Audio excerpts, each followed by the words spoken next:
At first, I tried to ignore it. People post stupid quotes online all the time. Maybe it meant nothing. But something in Brianna's eyes started to change. She spent more time scrolling than talking. Always taking selfies, fixing her hair, checking filters. She'd laugh at comments from random guys like it was harmless fun. When I got home from work covered in dust, she'd wrinkle her nose. "Don't you ever get tired of this kind of job?" she asked once. I said no. I liked fixing things that actually mattered. She just shrugged and went back to her phone. Little by little, she stopped asking about my day. She'd talk about her coworkers, her boss, her dreams of something bigger. I started to feel like a background character in her highlight reel. She began dressing up more for work. New clothes, new perfume, new energy that wasn't for me. Her phone was always face down on the table. When I'd ask who was texting, she'd say, "Just work stuff." But no receptionist gets that many messages after hours.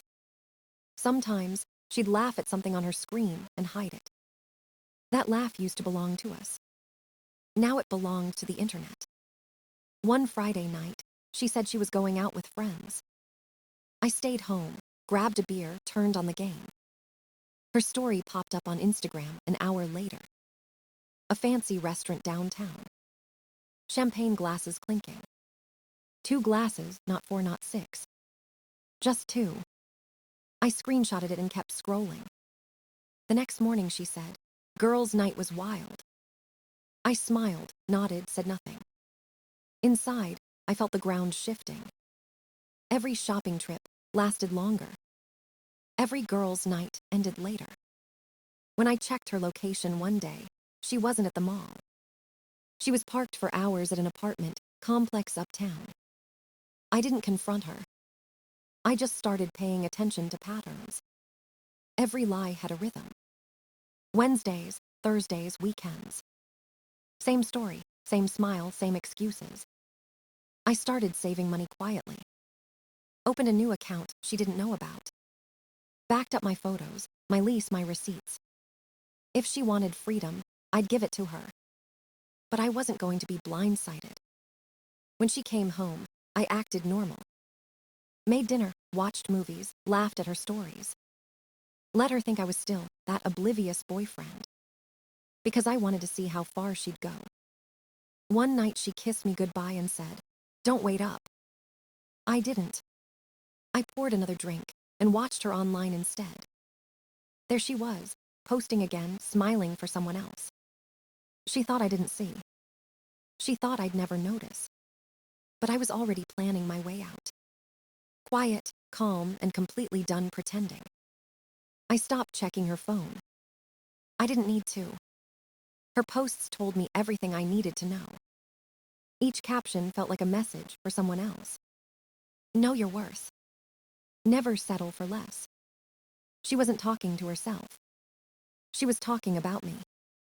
And maybe to whoever was waiting in that apartment uptown. I started keeping records. Screenshots, timestamps, location pins. Every lie had proof now. I wasn't doing it to expose her. I just wanted to be ready when the curtain finally fell. At work, I stayed focused. Wire, current, voltage, things that made sense. Unlike love. My friend Mark noticed I was quieter than usual. He asked if everything was good at home. I said, "Yeah, just busy." He didn't believe me. "Man, you look like you're waiting for a storm." Maybe I was. Brianna acted sweet when she wanted something. Dinner, rides, attention. But the warmth was gone. Her kisses felt rehearsed, her hugs half-hearted. She'd tell me stories about her coworker Jason. Funny, successful, such a great listener. I didn't flinch. Inside, I filed his name away with the rest. The nights she stayed out late became routine. I'd scroll her feed and see the patterns repeat. Same bar lights, same champagne, same 2 glasses. She deleted them in the morning, like they never existed. But I had them saved. Every moment of pretense, frozen in pixels. It was almost fascinating. watching someone build their own downfall, one post at a time. I stopped trying to please her, stopped asking where she was going, stopped caring if she came home late. That's when she started noticing. "You're quiet lately," she said once. "Everything okay?" "Everything's perfect," I replied. And it was, because I'd finally detached. One Saturday, she said she was going shopping with her mom. I nodded, kissed her goodbye, waited an hour. Then checked her location. Same building. Same lie. That was the moment I decided I was done pretending. I moved half my savings into a new account. Started separating my stuff from hers. Clothes, tools, furniture, everything labeled, organized. It wasn't bitterness. It was clarity. If she wanted a new life, she could have it. But she wouldn't take mine down with hers. That night, when she came home with no bags, smelling of perfume, I smiled and said, "Find anything you liked." She said, "Nothing fit right." I almost laughed. Because for the first time, I realized she was right. Nothing in her world fit anymore. Not honesty. Not loyalty. Not me. And the funny thing, I didn't even feel sad. I just felt ready for whatever came next. It happened on a Wednesday. Of course it did. That was her favorite night to disappear. But this time, she came home early. Hair done, makeup perfect, perfume strong. She looked nervous, rehearsed, like she'd practiced a speech. "Hey, can we talk?" she asked, sitting beside me on the couch.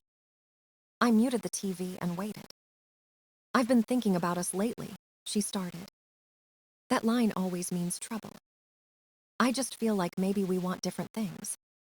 I nodded slowly, keeping my face calm. "What kind of things?" "You know, growth, change, goals, I'm evolving." She used that word like it made her better than me. "I think we should take a break," she said finally. A break. The word hung there like cheap perfume.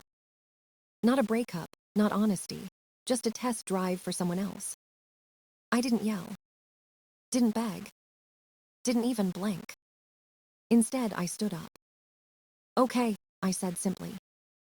Her face lit up with relief. "Really? You understand?" "Oh, I understand perfectly." I walked to the bedroom, grabbed 2 duffel bags from the closet. "What are you doing?" she asked, following me. "I'm helping you pack."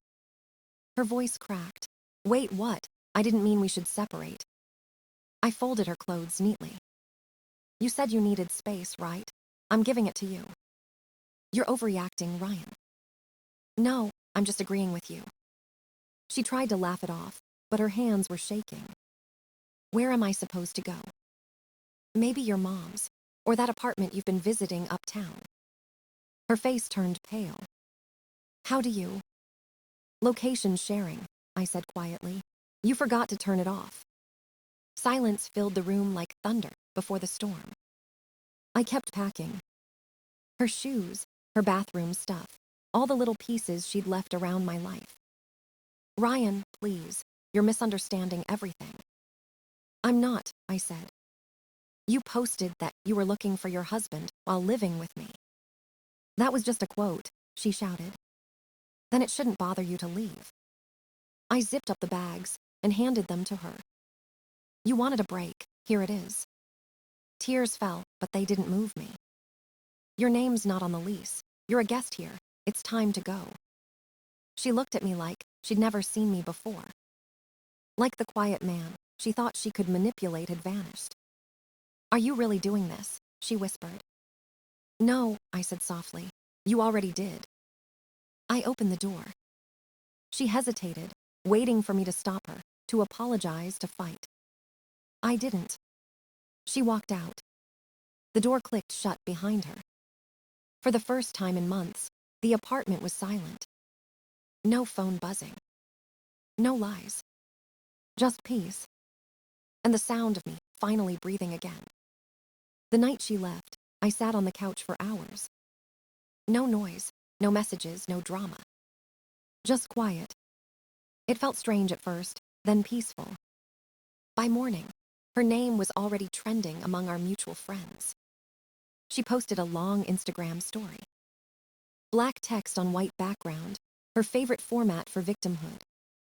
Some people can't handle a strong woman who knows her worth. I laughed out loud. She moved out less than 12 hours ago and was already rewriting history. I didn't post anything back. Didn't defend myself. Didn't feed the fire. But people started messaging me anyway. Bro, what happened? Why did you kick her out? I just said, we wanted different things. That was enough. The truth didn't need to shout. A week passed. I went to work, came home, cooked dinner alone. Peace became a habit. Then she showed up at my door. Eyes red, voice soft, holding her phone like a weapon. Can we talk? No. She tried again. I just need to explain. There's nothing left to explain. She stepped closer, crying harder. I wasn't cheating. I don't care anymore, I said calmly. She froze. That's when she realized it was over for real. I closed the door without another word. 2 days later, she posted again. This time a paragraph about toxic relationships and controlling men. The comments poured in, some sympathy, some doubt. A few friends even tagged me. I ignored them all. Instead, I posted a single story. A photo of my morning coffee and the words. Peace and quiet hits different.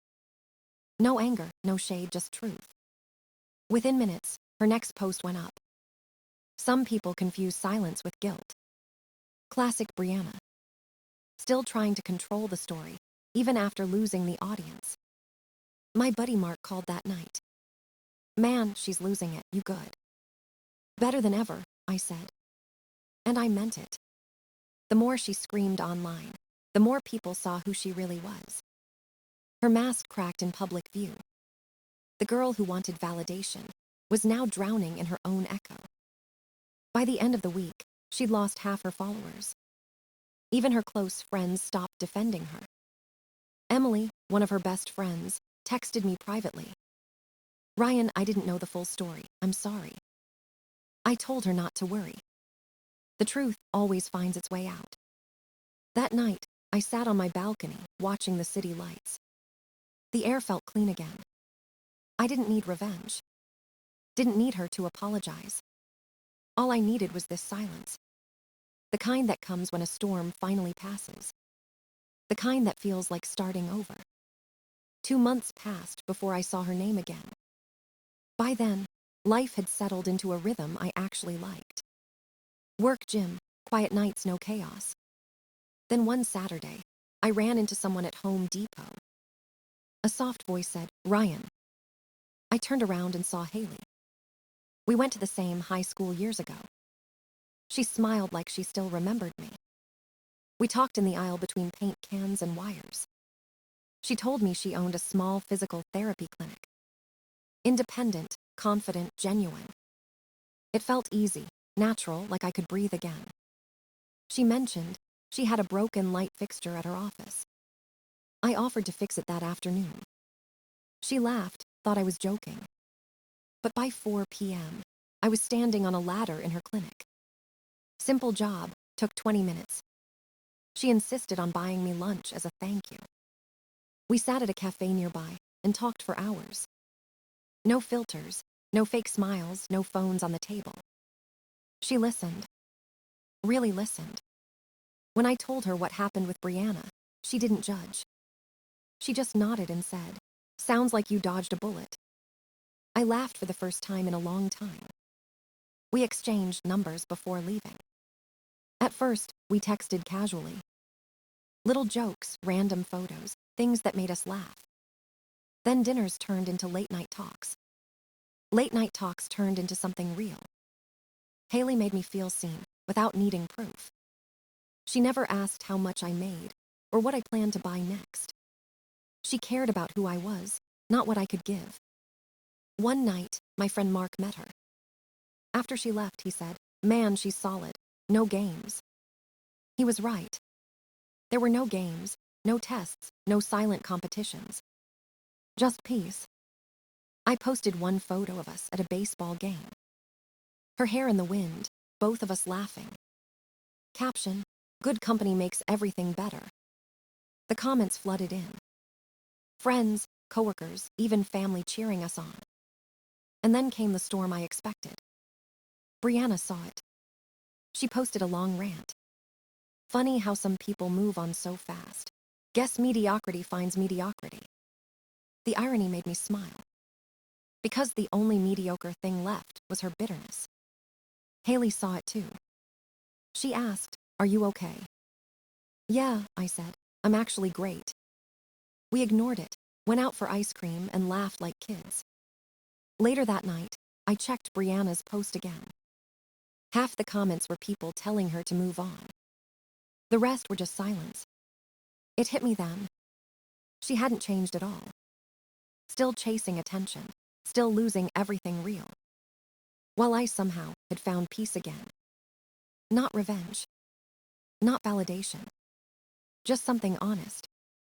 And someone who made life simple again. It didn't take long for Brianna's bitterness to turn public again. She started posting vague quotes about betrayal and fake love. Everyone knew who she meant. Her new boyfriend, Ethan, must have noticed the cracks. A few weeks later, he messaged me out of nowhere. "Hey man, can I ask you something about Brianna?" I hesitated, then said sure. He called. His voice sounded tired. "She told me you two broke up months before we met." I stayed silent. Was that true? "No," I said. "She asked for a break. I told her to move out." He sighed on the other end. "She said you were controlling." I laughed quietly. "Then why is she still talking about me online?" Silence again. He muttered, "I think I'm starting to see who she really is." I told him good luck and hung up. I didn't hate him. He was just the next player in the same game. I'd already escaped. A few days later, Brianna posted again. Something about men who can't handle strong women. The comments were brutal this time. Even her closest friends told her to stop. Emily, her old roommate, wrote, "Brianna, please move on. This is sad." That comment stayed up for an hour before Brianna deleted the post. Then more of her old stories disappeared. The internet was finally tired of her. The attention she craved was gone. Meanwhile, life with Haley kept getting better. She started spending most nights at my place. We cooked, watched movies, and laughed about small things. No drama, no tension, just calm. One evening, she said, "My lease ends soon. Maybe I should just move in." I smiled. It felt right. We talked about bills, space, and routines like two adults. When we finally moved in together, the world felt steady again. We posted a photo. Nothing fancy, just us holding keys and smiling. The comments were warm and genuine. Even people who once followed Brianna said, "You deserve this happiness." But Brianna couldn't resist one last shot. She posted a story. "Moving in after 2 months sounds desperate, but when you settle fast." This time, the backlash was instant. People told her to stop embarrassing herself. Someone commented, "Girl, he's happy, let it go." An hour later, the post vanished. And so did she.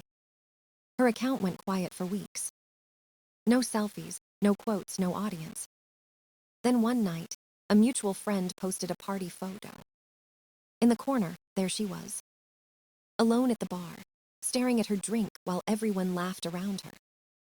The caption said, "Sometimes the trash takes itself out." It wasn't kind, but it was true. I didn't feel anger. Not even satisfaction. Just a strange kind of pity. Because Brianna had everything once. Attention, admiration, love. But she wanted more. And in chasing it, she lost everything real. I closed my phone and looked at Haley beside me. She smiled, no filters, no pretenses. That's when I realized peace isn't loud. It's quiet, honest, and right beside you. Months passed, and life finally felt normal again. No tension, no guessing games, no lies. Just peace. I woke up early every morning, brewed my coffee, and watched the sunrise. Haley would join me, hair messy, smile soft, still half asleep. Those were the moments that reminded me what real love felt like.